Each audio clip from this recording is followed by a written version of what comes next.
Olá, queridos, bem-vindos à 7ª aula do trimestre, a supremacia das Escrituras, a inerrante, infalível e inspirada Palavra de Deus. Hoje nós vamos falar como a Bíblia transforma as pessoas. Vamos orar então? Pai, nós somos gratos ao Senhor porque fomos transformados pela Tua Palavra. Que maravilha, Senhor! Meu irmão, minha irmã, a minha casa, fomos transformados pela palavra do Senhor. Que isso se cumpra, que isso seja uma verdade em cada lar cristão hoje, papai. Esperando a tua volta, buscando, Deus, agradar o Senhor acima de todas as coisas. Que Deus, a tua infalível palavra, inerrante, papai, inspirada palavra, possa realmente preencher o nosso coração e o nosso pensamento em todo o tempo. Em nome de Jesus, abençoa meu irmão, minha irmã, e que esse dia seja mesmo um dia para glorificar o Senhor em todas as coisas, Pai. Em nome de Jesus. Amém, queridos? Vamos lá então. Porque a palavra de Deus é viva e eficaz. Guarde bem essas duas palavras, viva e eficaz. E mais cortante do que qualquer espada de 2 gumes. Ela não é uma faca, é uma espada de 2 gumes. E penetra até o ponto de dividir alma e espírito, juntas e medulas, e é apta para discernir os pensamentos e propósitos do coração. O uso figurado da espada de 2 gumes simboliza que a palavra de Deus é tão afiada que nada existe que ela não possa traspassar. Nenhuma resistência humana consegue impedir a ação da espada do Espírito. Significa que ela atinge o âmago de nosso interior, juntas e medulas, examina os segredos obscuros e revela o nosso verdadeiro caráter. Ainda expõe os desejos de nossa alma e os conflitos entre o nosso espírito e a carne. E que mais que está falando na palavra lá em Hebreus? E não há criatura que não seja manifesta na sua presença. Pelo contrário, todas as coisas estão descobertas e patentes aos olhos de quem? Daquele a quem temos de prestar contas. Os pecados escondidos são revelados. A hipocrisia, a rebeldia são desmascaradas. Coisa alguma pode ser escondida de Deus. Toda a verdade é exposta aos olhos daquele com quem temos de tratar. A palavra de Deus é inspirada, como dissemos, inerrante, infalível, viva e eficaz. Ou seja, ela cumpre o que tem que fazer. Ela anula os conselhos das trevas e nos torna humildes diante de Deus. Lá no deserto, a palavra de Deus fala que Deus humilhou o povo. O que é esse humilhar? Não é aquilo que nós entendemos pelo sentimento de humilhação. Não. Humilhar é tornar humilde, para mostrar para nós o que há no nosso coração. Muitas vezes Deus permite situações na sua vida, na minha vida, para nos humilhar. Mas não como os homens veem, não como os homens fazem. Para quê? Para que a gente possa entender qual é o nosso coração, o que está escondido lá dentro da gente. A espada de 2 gumes, ela corta dos 2 lados. Ela corta, ela penetra na sua alma, nas juntas, nas medulas, para quê? Para discernir as coisas. A faca só corta de um lado. A espada não, ela vai entrar em você e vai te mostrar quem você é quando você passar por alguma tribulação. O que mais? Só a palavra de Deus pode transformar a vida de um pecador dominado pelos vícios mais profundos de quê? Da alma. Há vícios que são na alma da pessoa, há vícios que são dentro, entranhados na pessoa. Algumas coisas não, a gente vê, outras não, a gente não vê. Há pecados que você não vê e eles podem se tornar vícios na vida das pessoas. A palavra de Deus, ela é capaz de fazer isso, transformar por completo o nosso ser. A mensagem da Bíblia, além de transformar o nosso entendimento, nos faz também compreender o quê? A boa, que mais? Perfeita e agradável vontade de Deus, para que a gente possa conhecer o que o Senhor quer da gente. Temos falado sobre isso, como ler a Bíblia, para que nós devemos ler, as características dela, para quê? Para você entender, amado, quem você é.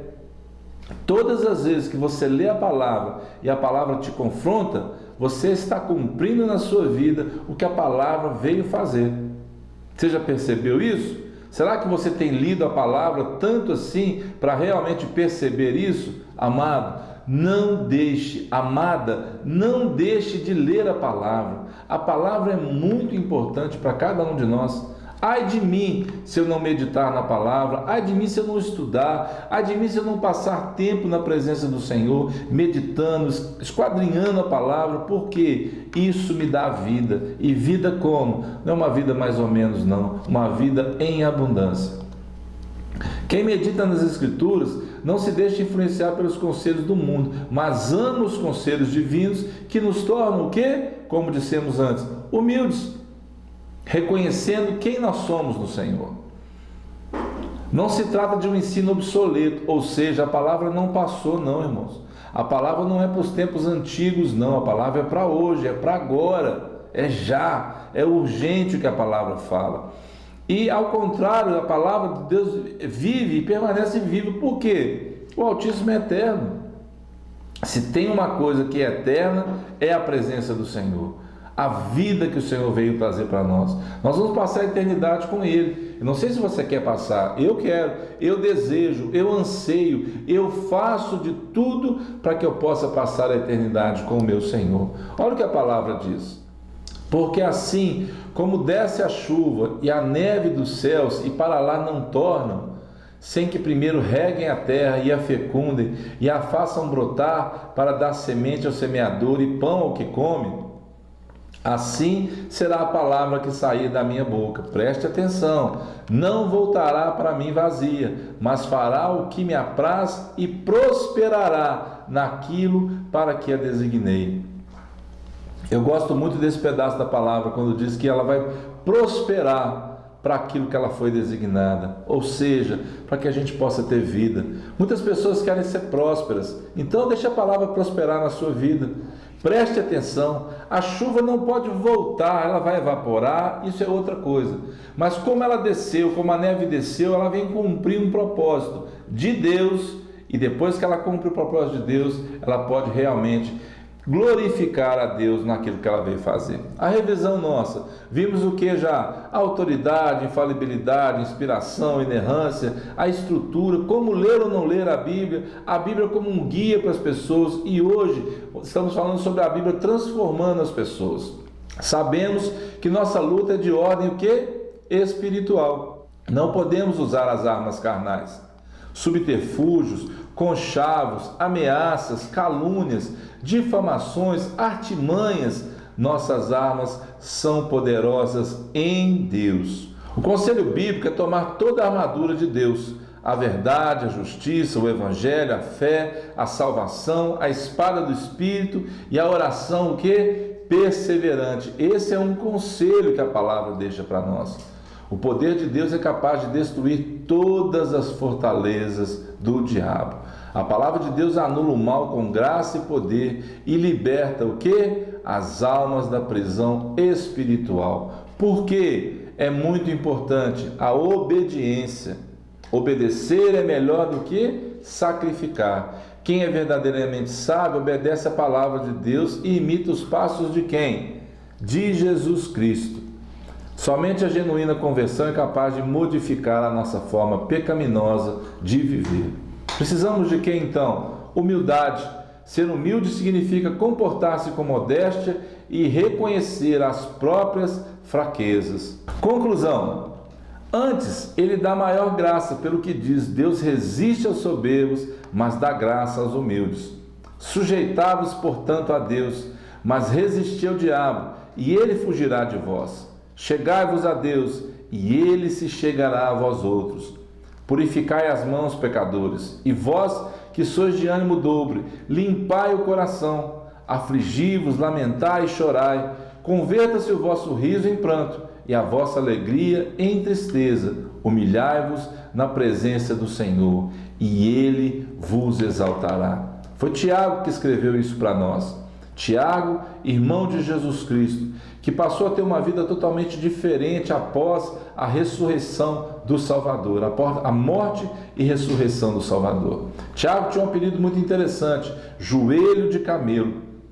Segundo as pessoas falam, ele ficava muito tempo de joelhos orando e criou calos no joelho, por isso ele tinha, né, esse apelido, essa forma que eles chamavam ele. Mas por que Tiago talvez não creu enquanto Jesus Cristo estava ali com eles? Muitas coisas, e Tiago escreve coisas que você parar para entender, perceber, que talvez ele mesmo tenha vivido. Sujeitai-vos, pois, a Deus. Quantas vezes ele deve ter tentado realmente viver uma vida sem se sujeitar a Deus? Resistir ao diabo e ele fugirá de vós. Talvez através da resistência dele, ele aprendeu, ele viveu e ele escreveu isso para nós. Lutamos incansavelmente contra as heresias e modismos que contradizem a mensagem da cruz. Satanás é quem atua na mente das pessoas através da rebeldia, do orgulho, da jactância, as demais vaidades humanas, a soberba, o orgulho. Tudo isso vem para que nós possamos realmente entender quem nós somos e o que nós precisamos de Deus. Mas o que nós precisamos fazer? Tomar como espelho, como exemplo, aquele que foi o nosso Salvador. Olha o que Paulo fala.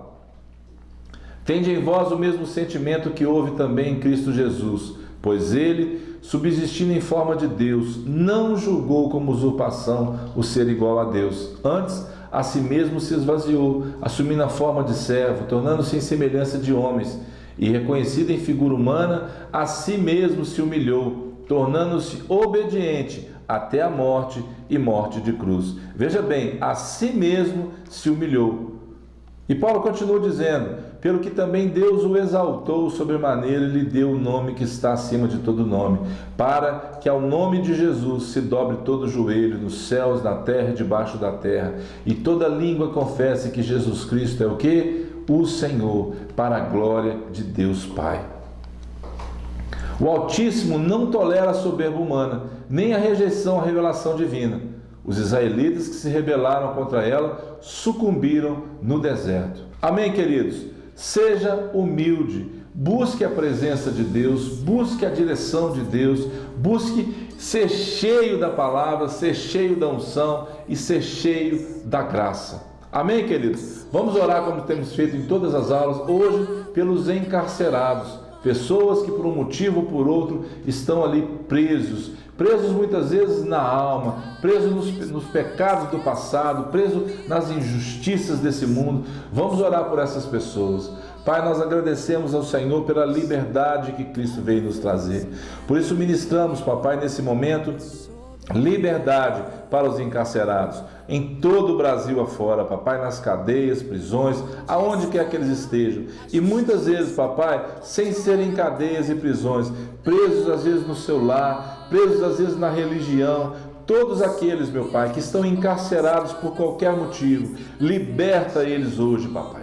Liberta eles das amarras do diabo, papai, da condenação, da falta de perdão, Senhor, da falta, Deus, de humildade diante do Senhor, para que a gente possa desfrutar aquilo que o Senhor veio para trazer para nós, papai. Foi para a liberdade que Cristo vos libertou. Por isso, papai, que eles sejam livres hoje, que os encarcerados recebam liberdade no Senhor, que eles recebam alegria, que eles recebam paz, que eles recebam cura na alma, meu Pai, em nome de Jesus. Esse é o nosso desejo, pedimos isso ao Senhor, colocamos diante do Senhor, papai, a nossa oração e já te agradecemos, meu Pai.